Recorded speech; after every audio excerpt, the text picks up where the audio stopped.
Good evening, and welcome to tonight's documentary special entitled Student Migration. Sit back and relax as I lead you through a fascinating journey following the life of the students' flock as they embark on migration from the safety of the university watering hole to the depths of the professional jungle. Our cutting-edge camera technology and cinematography will take you into the heart of the herds and flocks to reveal the depths of their primal idiosyncrasies, to determine if they have been equipped with the necessary skills for professional migration. Are they prepared? Will it be survival of the fittest, or will they perish? Here we have a herd grazing in their natural habitat. The wildebeests have been hunting, gathering and foraging for the past 5 years to gain the necessary survival skills for the wild. Let's hear firsthand from the experts of the profession what skills are most valuable for survival. I look for somebody with a good attitude. I look for somebody who is potentially sounding interested. A bit more natural aptitude, probably work on, get more involved with projects for sure. Here it does depend on what they require them for. Presentation always seems to be an attractive thing for a student to have. They'll need people who are maybe very good with a certain software, or they've got a very good aesthetic when it comes to presentations themselves. Some students we come in and just incredibly talented in some ways. I think if you combine that with a personality that will interact with other people and work within a team, I think students just can progress. I think you take away either of those things, they won't. If they're shy, quiet, if they don't have any particular skill level of one thing, then I think it's hard for them to progress. Certainly in this office. I actually look for somebody who understands what they're getting into, as opposed to just coming along hoping that they might get a job. Driven, articulate, conscientious and diligent animals are the leaders of the pack. So now we must ask what becomes of the young equipped with these valuable skills once they survive migration into the depths of the professional jungle. What situations will the young come up against in which they will employ these honed primal skills? The roles and responsibilities varies considerably depending on what they were hired for. I do documentation and coordination. They usually do presentation work, sketch plan work, and then from there eventually start with or help with working drawings on projects, and probably things like kitchen layouts or bathroom layouts, or simpler things, not detailed construction type things. Drafting, master planning, helping with design, sketch design, but the main sort of focus area has been getting DAs prepared. Putting together maybe a presentation. That presentation may be requiring the student to be manipulating something digitally, whether it be with a 3D software, or it might be the presentation of it at the end, arranging it into the presentation sheets or the models. It's always good to expose students to the broadest range of work possible, and again, if you are running a smaller office, sometimes it might only be extensions, residential and smaller types of work. The flip side of that is that you can involve the student in all aspects of the work. I've been on 2 projects. So the first project I did quite a lot of design work, where I'll do a lot of drawings for contractors and consultants for buildability sort of issues. And I'm also doing safety at the moment, so it's sort of a lot of an on-site role looking at contractor safety. I lead the documentation team on a number of larger scale projects, chair design meetings, schematic design, documentation. There are complexities with involving students with contractual arrangements and confidentiality issues with the client and everything, fees, etc.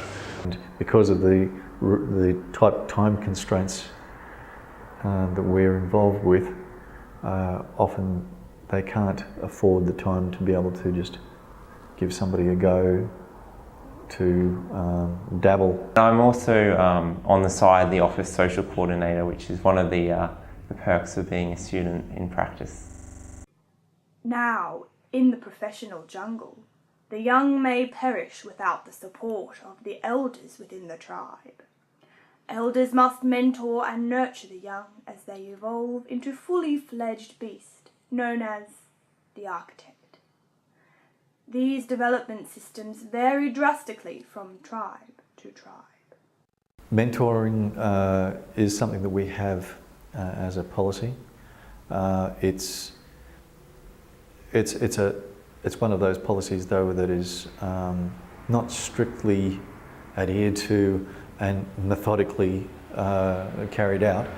But having said that, our own office culture is such that several of us, many of us, just take it upon ourselves to mentor people regardless. I'm learning directly from someone above me who's been in the industry for forever and a day, and he's quite knowledgeable about what needs to be done and how it needs to be done. We have to meet competencies, so that sets a lot of learning objectives and targets.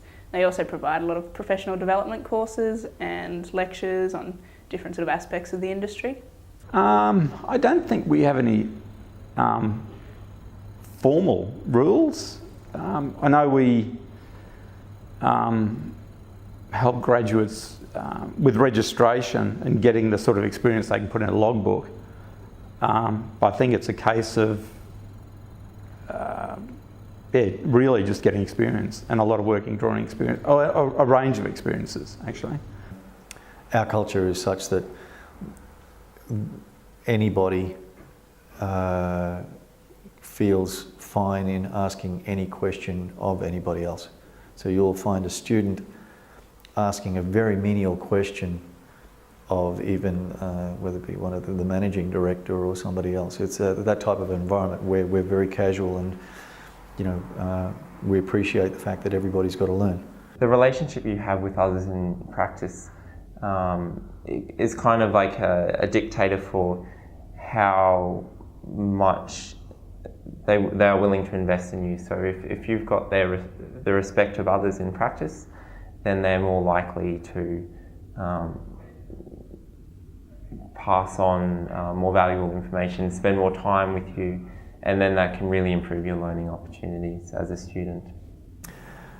I have working on my team at the moment a graduate who had very little work experience as such, but she's rising to the occasion, and I'm throwing her in off the deep end in some things to see how she goes.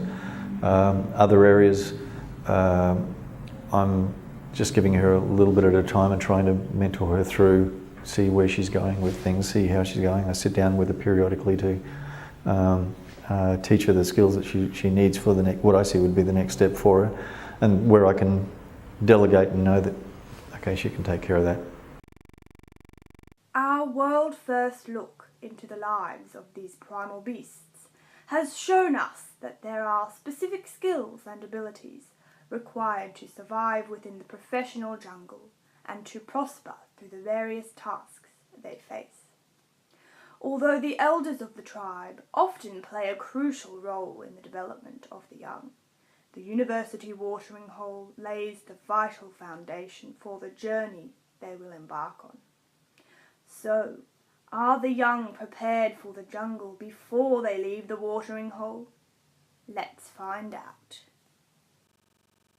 Do university degrees in architecture provide a basis for students to be productive in a working environment in an architectural practice?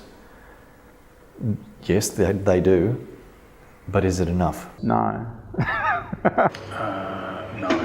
I don't. How's that for a quick answer?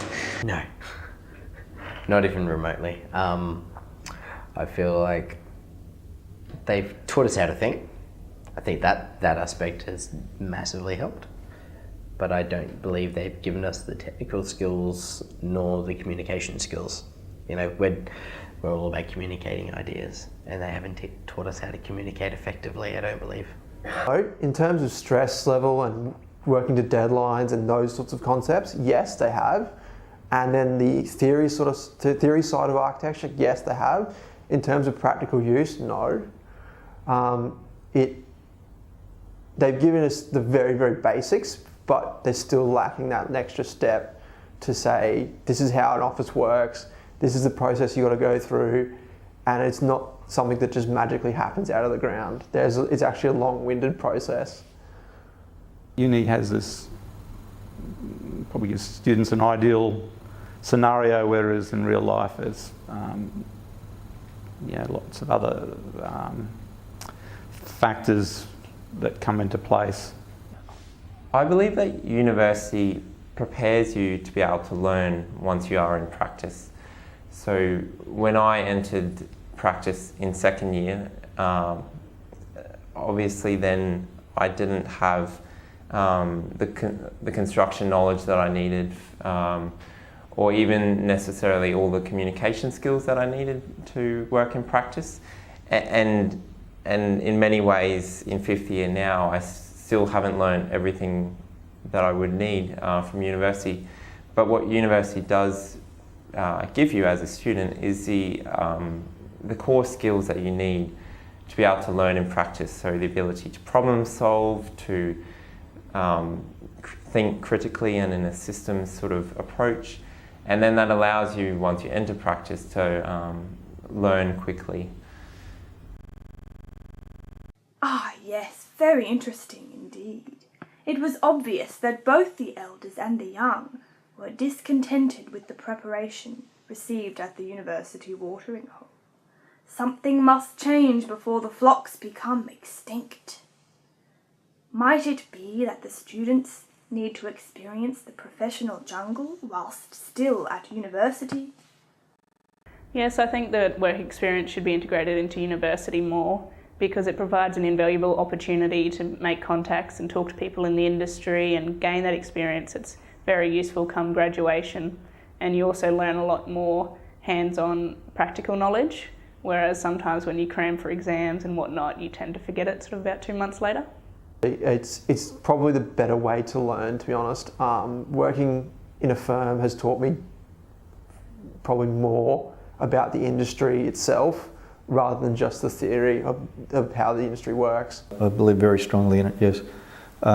Reason for that is, there's several reasons for that, but I think the work experience for architectural students is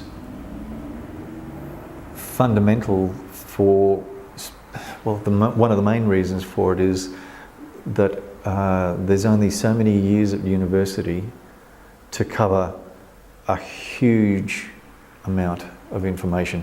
Yeah, I do believe that work experience should be integrated into the degree. I believe that we're a very technical based course. You look at nursing, they do prac. You look at teaching, they do prac. And that's part of the course.